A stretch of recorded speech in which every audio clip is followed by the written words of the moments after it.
Hi everyone, my name is Michael Kane. You are in my channel, and today I am going to interview a lovely woman. She is the mother of courts. Her name is Michelle KIDD, K-I-D-D. Kia ora. For some of the people who have been to courts, probably would have seen Michelle. So what I'm going to do today, I'm going to ask her to briefly to tell us who she is, why she is mother of courts, and then I'm going to ask her to tell us something about family violence court. And it's really important for us to know this. So I'm now going to introduce Michelle to everyone here. Michelle. Kia ora. Kia ora, Mr. Ken. Thank you very much for coming and talking to me about something I'm very passionate about. Thank you. Kia ora. I have worked in the Auckland District Court now for 20 years as te kaihono ki te rangi Māoria. That is a name that was gifted to me by a gentleman who was in the Māori battalion from the wars. It's a person who makes connections so that we may all find peace. Yes. Rangi Māoria means peace. So throughout my 20 years of working in the courts, I have seen many tragedies, many sadness, and much embarrassment, people shameful that they are here. When I first came, I was working for Methodist Mission for the Homeless, and so I also have a passion for the homeless people. I work in Te Kōti or Timatanga Hou, which is a court for new beginnings for homeless people within the Auckland area, so that they can find ways to get themselves off the street to get assistance. Michael, over the years, I saw many families coming through, absolutely dysfunctional families. And that was when my passion began for addressing violence within families, because locking people up has never been a solution to a problem for families. In my introduction, I don't speak of myself, but rather the work I do. That's very good, because I will introduce you. Thank you. Separately from this video. Yes. Because it's really important for everyone, particularly this particular video is actually aimed at the Chinese community in New Zealand, particularly Chinese community in New Zealand. And I say this for a reason, because Michelle, you mentioned just now you have seen lots of tragedies, and you have also seen people feeling embarrassed. I think for Chinese, in particular, because I myself is a lawyer, so I come to court defending the defendants, charges, and sometimes I see defendants sitting outside the court, saw me and immediately their heads down. Straight down. Straight down. You have seen that. Yes. Probably not just the Chinese community. Oh, Maybe no. all sorts of Yeah. people coming to courts. Most people. That's right. They're just feeling embarrassed.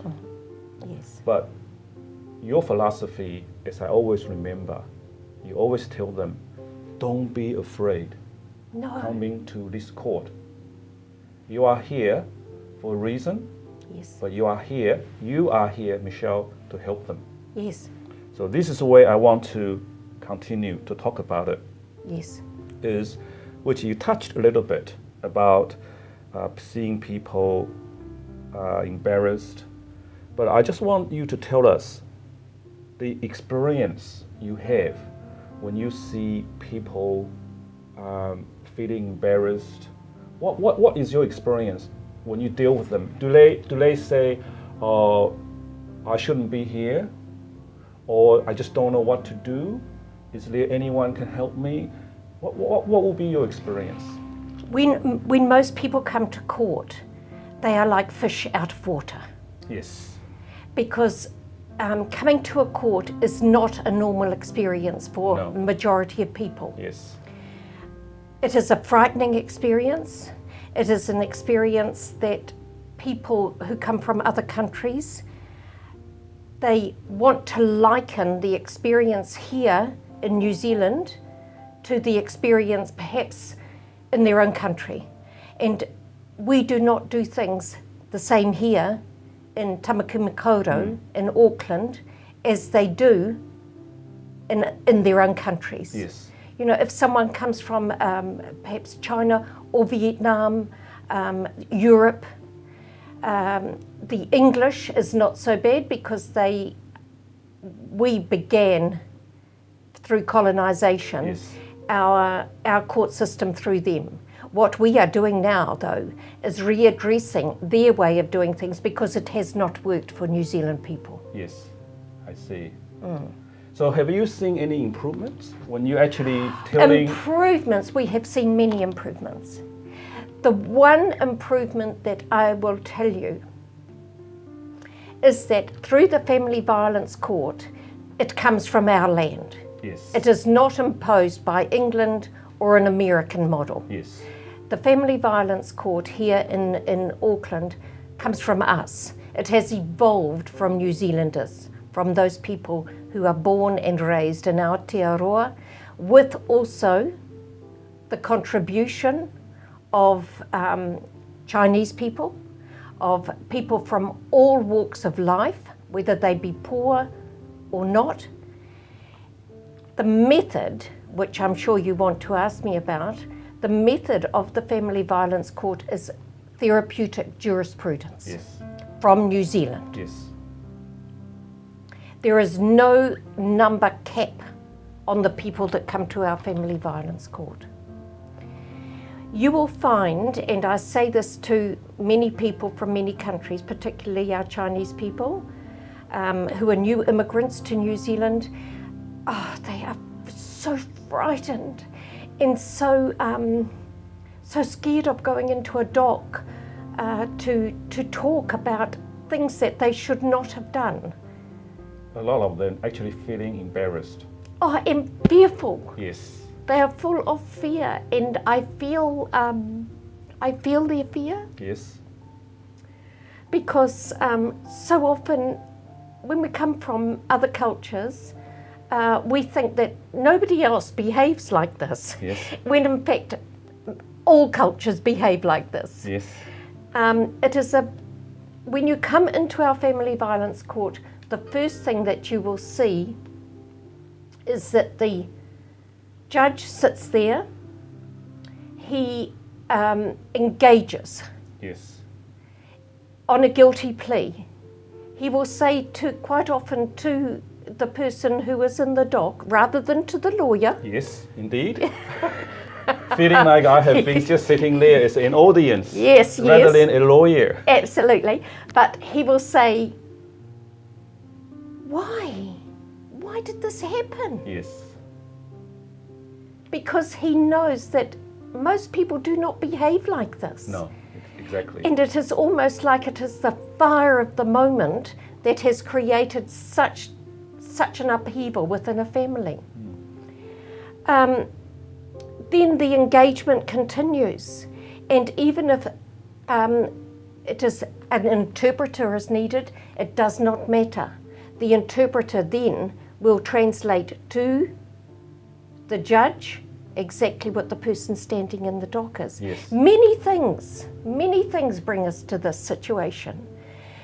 Quite often it is through tragedy and our reaction to a tragedy.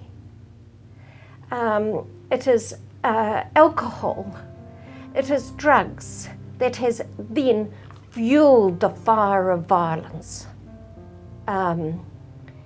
It is not understanding how we should discipline our children because we cannot hit them. We cannot hit them. We must converse with them and learn. So that coming to the family violence court, that's the first thing you do. I always try to bring anybody who is a defendant into the court prior to doc. Yes. So that they feel the rhythm of the court, what I call the rhythm of the Yes. court. Because if they sit there and they observe His Honour Judge Fraser in particular, because he heads our courts here, Yes. conversing and finding out, is there any mental health issues here? Is there any alcohol and drug issues here? Is there just a relationship that is difficult because perhaps you have moved from another country and you're finding settling perhaps in Aotearoa, New Zealand, difficult, which causes friction? Is there poverty?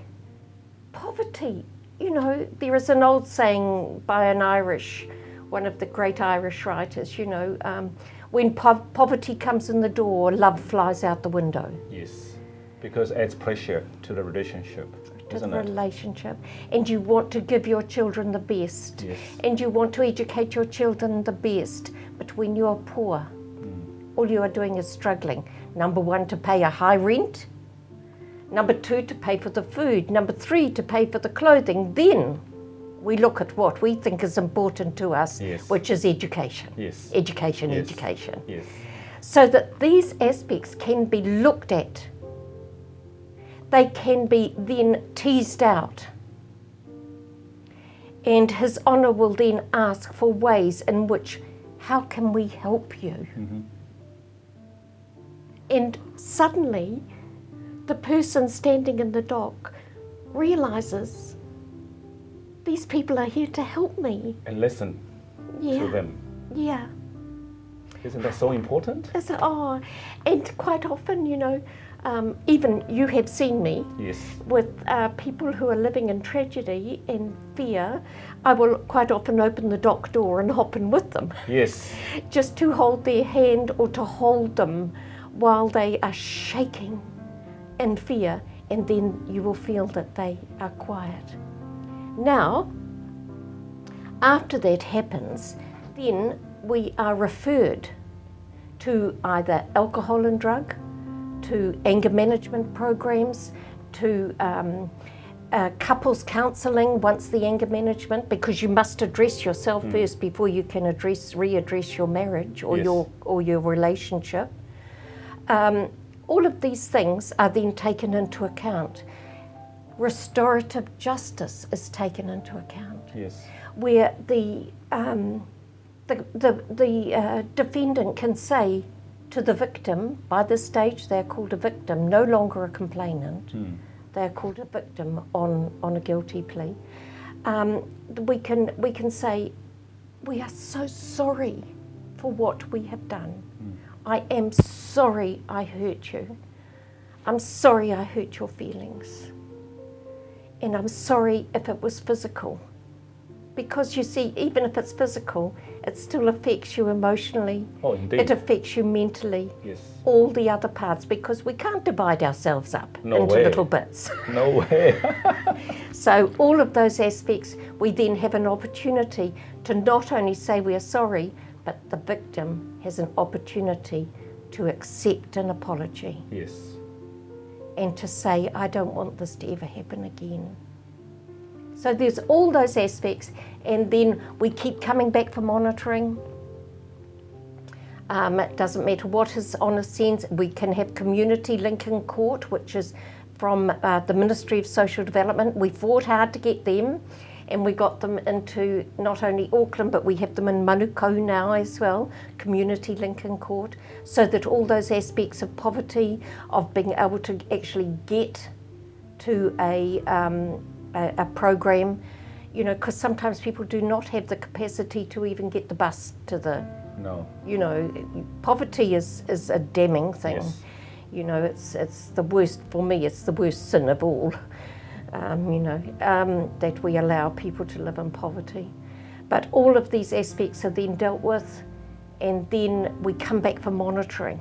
Now, Michael, Yes. when we come back for monitoring, we see a whole different person. Oh, indeed. They have a confidence that is, it's almost comes from within their, you know, their pito, within their internal selves. The confidence starts to shine, and then they start to actually talk with the judge and say, Your Honour, this has changed my life. This has changed our relationship once they are back together again, because of course you've got to have that period at the beginning where there is a non-association. That is so that we can concentrate on ourselves as defendants and give the complainants or the victims time for themselves. They need that too. The other thing that we have in our court is the victim advisors, who then can bring a letter up and say, my husband, my wife, she has changed so much. We are communicating much better. And so that also gives voice to victims to His Honour. So there's all these aspects. Now, when it comes to sentencing, sometimes, Michael, I think, oh, are you going to stop talking, dear? Because suddenly they realise it's almost like they have been enlightened, you know, the light's gone on, and now they know how to behave, particularly with their families. Now, if we can do that, I think His Honour has about 45, 50 per day that I am there in each court, that we care for. And then he goes down as well to Manukau. I go down there as well on a Wednesday and a Thursday, and then we have another 40 odd down there.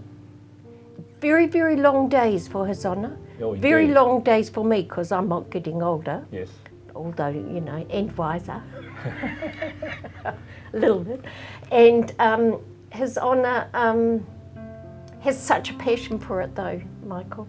He is. You know, I have some lawyers who will bring people from the North Shore because they do not have this in the North Shore. I'm the one.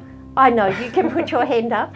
But, you know, they will come, or even down from Kaitaia. Oh, is that right? That's right. On a guilty plea, because they want the therapeutic side of jurisprudence to be accentuated. Yes. They do not want their loved ones or their family members to go to prison. No. That's never worked. It doesn't. It's never worked, and it will never work. No. Never. So at the end, I have seen people smile, thank His Honour so much with such humility that this court has changed our lives, and that is what they say. His court has turned me around to respect those members of my family, so that I do not ever take them for granted again. Indeed.